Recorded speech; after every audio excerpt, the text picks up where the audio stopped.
Crime reporters TV ન્યૂઝમાં આપનું સ્વાગત છે। નેત્રંગ તાલુકાના 12 ગામોના આદિવાસી ખેડૂતોએ NH-56 હાઈવે સંપાદન પ્રક્રિયાનો પ્રચંડ વિરોધ।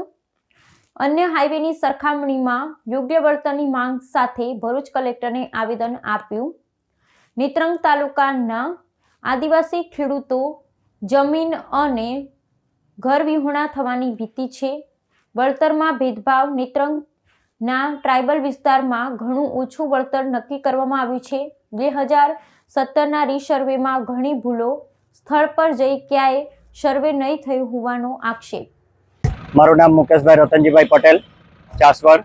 અમે NHI હાઈવે જે મોવીથી સાથે વાપી એટલે કે શામળાજીથી વાપી જે હાઈવે નવું જમીન સંપાદન જે આ જૂનો રોડ જે હતો અમારો 56 એને ઘણા વર્ષોથી ઘણું માર્જિન લઈ લીધું હતું, પણ આજ દિન સુધી કોઈ એમાં કટિયા પર કોઈ અસર બતાવેલી ન હતી। કોઈ દુરસ્તી KGP કોઈ વસ્તુ થયેલી ન હતી।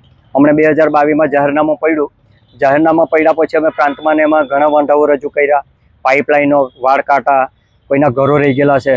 હવે કવચિયામાં ને એ બાજુ તો એવી પણ જગ્યા છે કે વર્ષો પહેલાં ભાંગોરિયા ડેમ બન્યો ત્યારે બધા ખેડૂતોની જગ્યા લઈ લીધી, તેમાં ઘરો છે વર્ષોથી બાપદાદાના, ને તે સિંચાઈવાળાએ પોતાને ત્યાં કોઈ પ્રોજેક્ટ નથી આવ્યો આજે વર્ષોથી। તો પ્રોજેક્ટ નથી આવ્યો તો એ બધી જમીન સિંચાઈઓના નામે ચાલે છે। એવી રીતે ઘણી ભૂલો ભરેલી છે।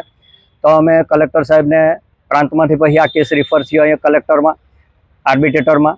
તો અમે એ રજૂઆત આવેદન આપવા માટે કલેક્ટરમાં અમે બધા ખેડૂતો મોવી, કરાટા, કોચબાર, કાટીપાડા, નેત્રંગ, ચાસવડ, કંબોડિયા, કેલિકવા, મૌજા, જણનાવાડી અને કવચિયા એ બધા ગામડાના ખેડૂતો અગ્રણીઓ આવીને અહીંયા સાહેબને વિનંતી કરી કે સાહેબ તમે કંઈ યોગ્ય ભાવ ભરો, કારણ કે ટ્રાઇબલ એરિયા છે જેની જમીન જતી છે ને જૂનો 2011 પછી રિવ્યૂ જંત્રીનો ભાવ રિવ્યૂ નથી થયો તો અમને ઘણું નુકસાન જાય એમ છે।